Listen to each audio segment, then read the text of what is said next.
this content is for kids. It's not for kids. Isn't that what I said? No, it's not for kids. If you are 13 years or younger, this is not for you.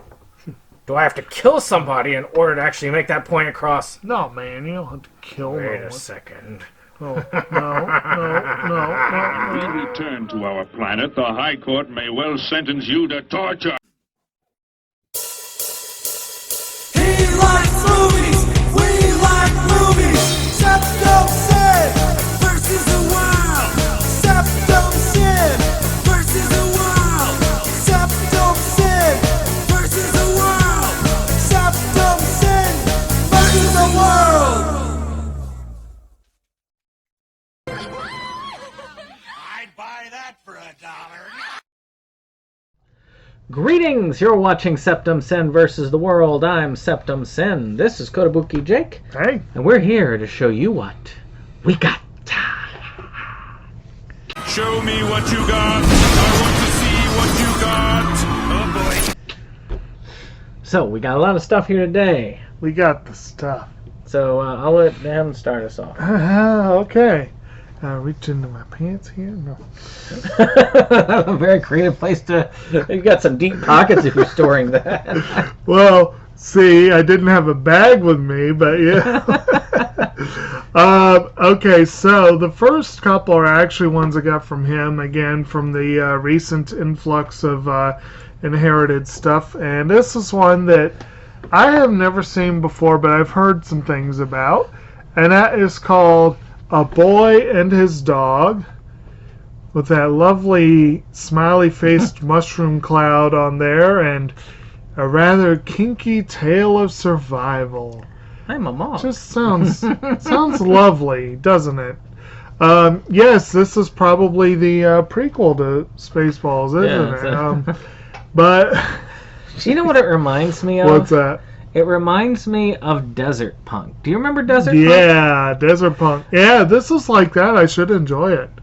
And you got L.Q. Jones is involved, Don Johnson's on there, Jason Robards. Got some good folks involved. This was directed by L.Q. Jones. Isn't that something? So yeah, I look forward to seeing this eventually. It looks fun. So, I had some inherited stuff myself. Which, actually, though my father would have actually wanted him to take the extras, so it works out well. But I did end up getting some stuff like this here. Okay. This has some kind of awkward placement, as you can see, because normally it would go like this, so that doesn't make sense. But do you know why? It was meant to go like this. This 15 movies collection. And there's supposed to be a box that goes around it, but they didn't have the box. So I've watched all of this because it was used, so I wanted to make sure. So I've watched all 15 films. It's not 15 each. Oh. And they're not all starring Steven Seagal and Chuck Norris, which is an unfortunate thing. That seems like some false advertising there. It is. So let's see here. So on this one, we've got The Road of No Return. And I'll let you know if there's ones that I felt actually were great that I would want to... So, The Legend of Red Dragon, Tunnel Vision, Con Games, The Spy Killer. Spy Killer was interesting. It's kind of like a James Bond wannabe film. That was not bad.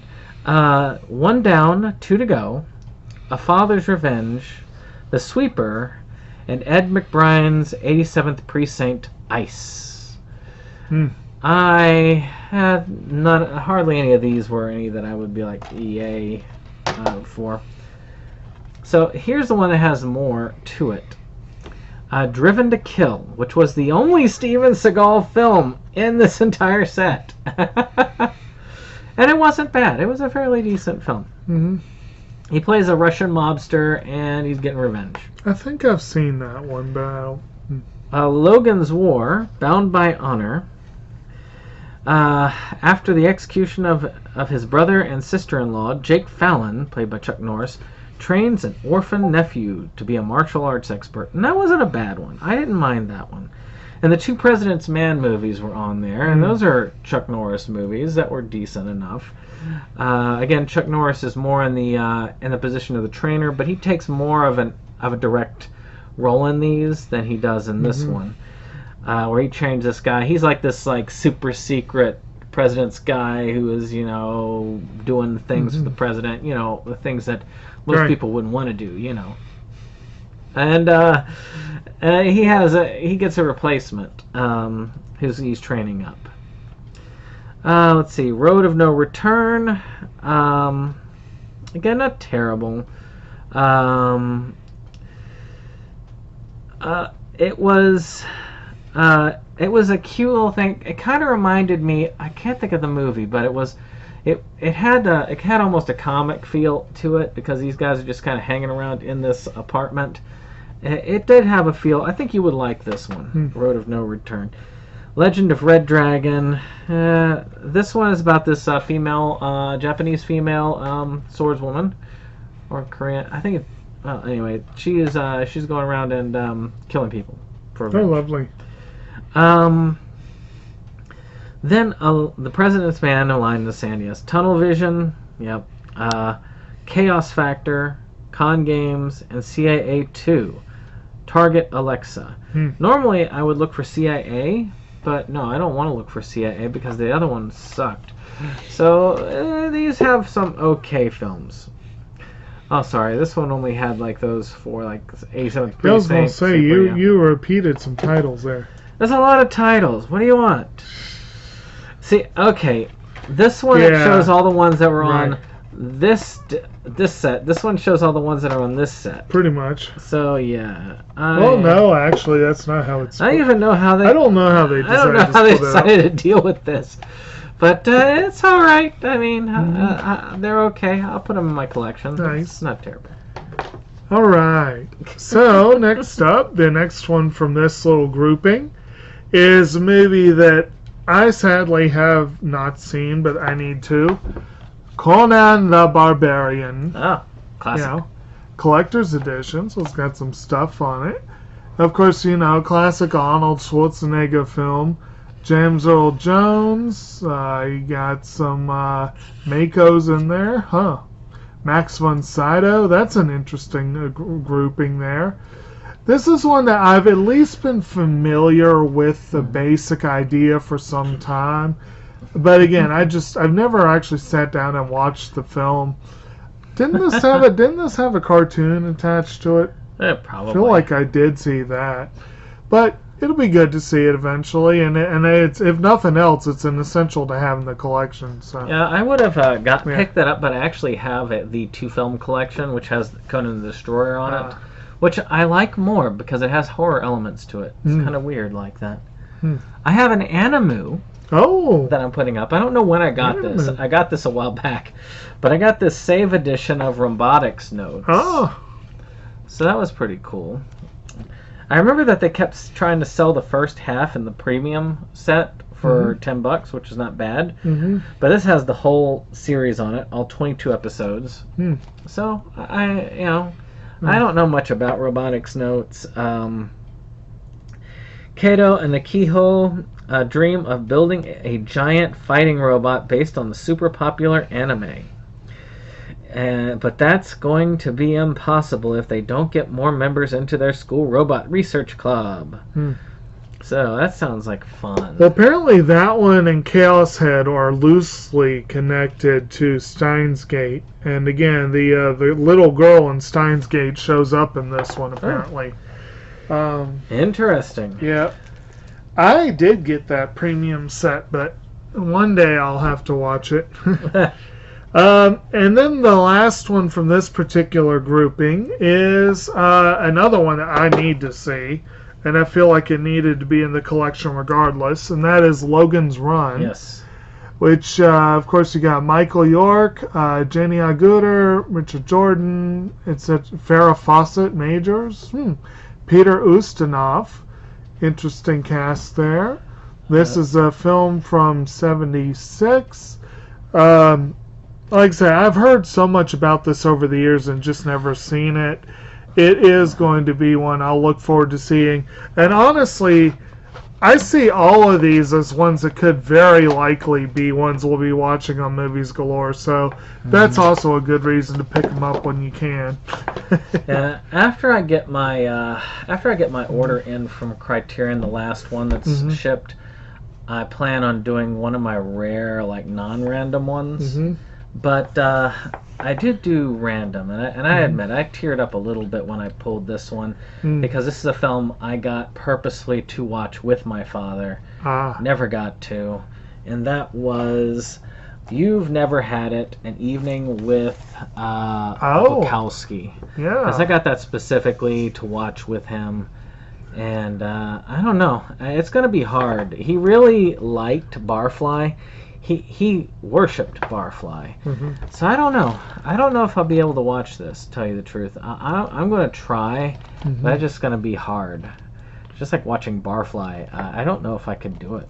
But I'm going to try with it. I mean, he's a poet. He's a drunkard.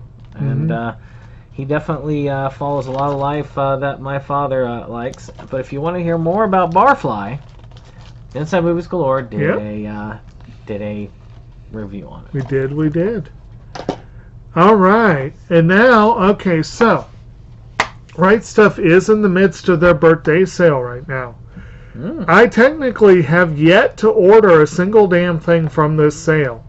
However, in the run-up to it, they were doing a pre-birthday sale, which was essentially a Funimation sale, and they followed it with a couple of really decent weekly sales kind of in the run-up.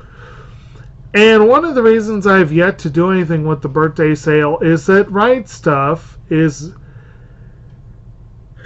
and I give them, I'll give them this, that they seem to have the worst friggin' luck. Apparently, you heard about that. Well, you were the one that posted that thing about that hailstorm. Oh my God! And then also just, but even so, I really, really, really wonder sometimes if the right hand does not know what the left hand is doing with them. I had these two orders, one off the Funimation sale and one off of a Discotheque weekly sale that they did. They held both. They were about a week and a half, 2 weeks apart. They held them both until after the birthday sale started, then processed one of them minus 2 items, and then within 2 hours attempted to process the other order with those 2 items. And because of the timing, the first one went through and the other one didn't, and had to wait a few days for me to put my money in the bank. And then that one went through. I got the first order in the meantime. I got the second order. Even though it was processed in 2 pieces, those 2 items I'm still waiting for. Even though they were processed with the Discotheque order. I don't know. So, my hope is that by next week, those 2 items will show up, and then I can just do the Funimation order as, one thing. But I'm going to start off with my Discotheque order, which is a pretty nice little order. I look forward to it. And this is one I've been very curious about since it came out. It's a film based on a short by Makoto Shinkai called She and Her Cat, Everything Flows. Actually, it's a series, I should say. 4-episode series. I have seen the original short. I think you showed it to me, by Shinkai, of She and Her Cat. My God, it's artsy. But it's interesting. This supposedly is a really nice little series. Again, very short. You watch all 4 episodes. It's apparently a 32-minute runtime. But it was at a good price, and I'm really curious about this, and glad to finally have it. God knows when I'll get to it, but it's good to know it's there. Well, I occasionally stop by Dollar Tree, and I pick up some stuff, like I buy for $1. So that's what I got. I got this for $1. Oh. The Zombie Planet trilogy. Ooh. Yes, over 5 hours of zombie madness. Ooh. After going through all of these, I gotta wonder. It can't be worse than what I did here. You know, it's amazing for action films that some action films can be incredibly boring. Right. Oh my god, some of those films, like, oh my god, they were boring. But Zombie Planet is the first film from ZP International. Originally released in 2004, the action picks up in Adam's Revenge. Zombie Planet 2, The Kane Chronicles, puts the entire epic together for the first time with non-stop action, adventure, and zombies. Pharmaceutical scientists attempted to cash in on the low-carb protein diet fad.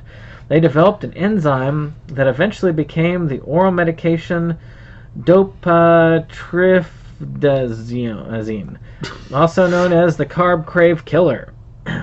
During clinical trials, the drug itself proved extremely effective in aiding persons on a protein diet. It eliminated cravings for carbohydrates for those on a high-protein and low-carb diet. Carb cravings were a thing of the past. The one unfortunate side effect, the craving for protein, was so strong that eventually users of the drug began to crave human flesh, and worse, bodies. Yeah, so they're kind of not zombies, I guess. They're not dead, but, you know. So they're diet zombies. I mean, like, you wave a pot of spaghetti in front of them, they're like, ah! No carbs. Vegan brains. Okay, so my next up. Back in the day, there was a little series that was fun, perfectly silly and forgettable. Basically, straight up harem series. Decent theme song. The show got a nice, I think it was ADV that did the physical art box release. But season 2 never got an American release. Discotheque comes along and releases both of them. I already have that nice old ADV art box edition of the first film series, and I see no desire to get rid of it. But I saw no reason not to go ahead and get Sister Princess Re-Pure, the sequel. I hear a you. nice little Blu-ray. What's it? I hear you. Yeah. But it's not high art by any means. What? But it's fun. And my favorite character is Jeeves. I hope Jeeves is in this one too. But he's that guy, literally that guy who's everywhere. Jeeves was one of my favorites, but I look forward to seeing this eventually. I don't expect to come away thinking this will be high art, but it was a good price, and I needed to get it. And yeah. These last three were placed out on purpose. One because it was a very expensive buy, so I wanted to throw that on. The other two were part of a Disney movie club order, and they've been adorning my shelves for a while, and even within view of my filming. It's just I haven't bothered to reveal them yet. So let's go with the first one. It's this nice 10 of the Boatniks. Now, I don't know much about the Boatniks. I just know that Mystery Science Theater used to joke about it when they did the Beatniks movie. But, you know, it's got this kind of nice, I mean, I like the spine that they have there, so if I really wanted to just put it up like that, I could. But I'd rather put it like this. Yeah. Because it looks better. Yeah. You know, I mean, it does. I like those 10s, and they usually do shoot up in value when they go out of print. So, hey, maybe it will. I don't really care. I just think it's kind of cool to have a blue 10 of the Boatniks. All right. Have you seen the Boatniks? No, I have not. Neither have I. And yeah, you've actually disappointed me here because for some reason I was thinking that stack over there was being presented tonight. Nope. And if it was, we would have had a great theme going. But whatever, we'll get to that in a minute. But my next one is one that I know you'll be happy to see. It's one I know you were thrilled when Discotheque announced the license. I am not personally familiar with this series, but I sure have heard plenty about it. And I'm curious. And again, the price was right. I had to jump. and that is Kamen no Maid Guy. I was suspecting it was that one. But this is one that it looks fun. I've heard it's fun. And I look forward to eventually seeing this. It looks crazy. It is crazy. But it is fun. It is a fun series. So I got this other one, and this is one I was more. It's a more hefty one. You can even compare the two when you feel this, because this is fairly light. I mean, you feel. Yeah, I mean, well, it looks like it would be, but damn, that is light. It's a cheap one, but this one is not as cheap. And this one is the Oswald the Lucky Rabbit one. And this is one I was more interested in. I kind of just did the other one as a lark because it was very cheap on those deals. But Oswald the Lucky Rabbit is Walt Disney's first creation that he lost the rights to. And then eventually Disney bought it back. So this is the predecessor to Mickey Mouse, believe it or not. They look nothing alike.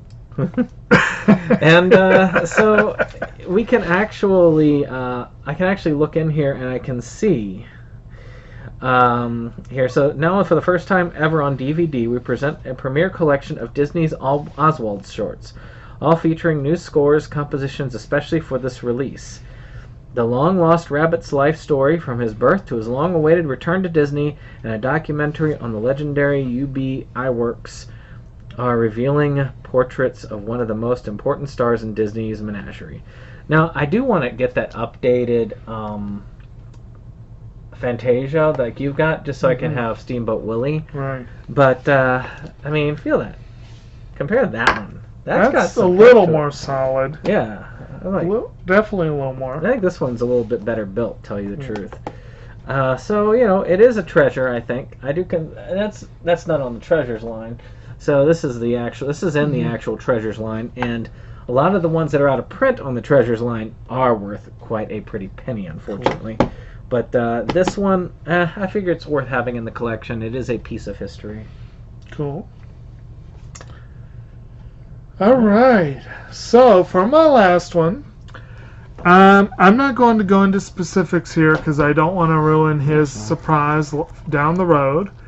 But if you watch or when you watch our new releases video for the week, we had a little bit of a scare there, thinking that we weren't going to be able to release the one we filmed, but it looks like we'll be good, so I hope we're right about that. But anyway, there's only a few anime out this week, but we had it, I thought, to where we were each presenting a piece of a franchise that we presented on that video. Alas, it is not to be. However, I will hold up my end of the bargain. I did present Animu. Yes. So, as I mentioned, we as we mentioned in that video, this week sees the release of the new season of Isekai Quartet. All of that franchise, all the attached series have been released by Funimation, except for the only one other than Isekai Quartet that I have begun collecting, which is a Discotheque release. I already have Season 1. I now have Season 2 of Konosuba, God's Blessing on This Wonderful World. Or you could say it's Konosuba 2, God's Blessing on This Wonderful World.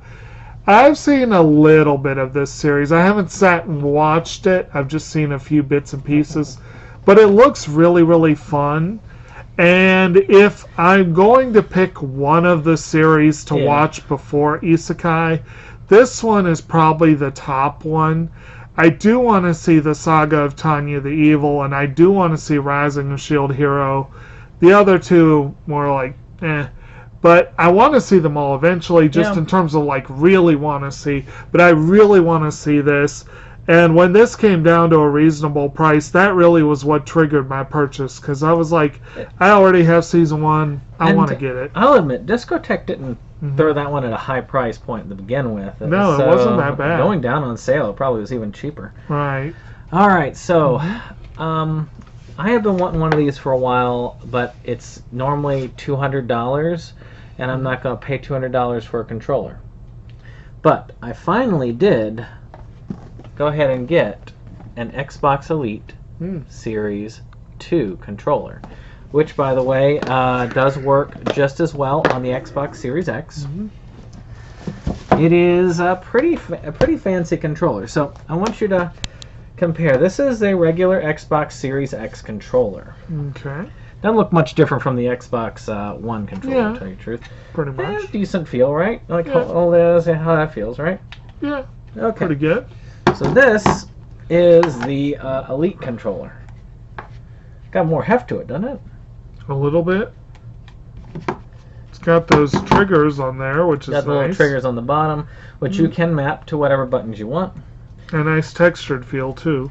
Yep. If you can see the buttons, this is a plastic, but that's metal.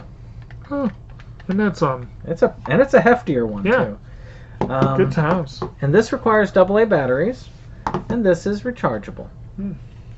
So I kind of like this, having this finally, and considering Kim and I actually started playing Resident Evil Village on this, it's kind of cool having that extra oomph. Right. I've been wanting this since I've heard about it coming out. I just could never bring myself to get it because it was very expensive. It still was. What I got it for was still expensive. But I had a little money for my birthday, so I was like, okay, last big birthday present to me. Okay. And that is that. Very good. All right, well, I hope you've enjoyed this. If you have, click that like button. If you really liked it, subscribe. And even more, share with your friends. Like a disease we want to spread. And infect the minds of all you viewers out there. But most of all, we'll see you on the next one. Goodbye.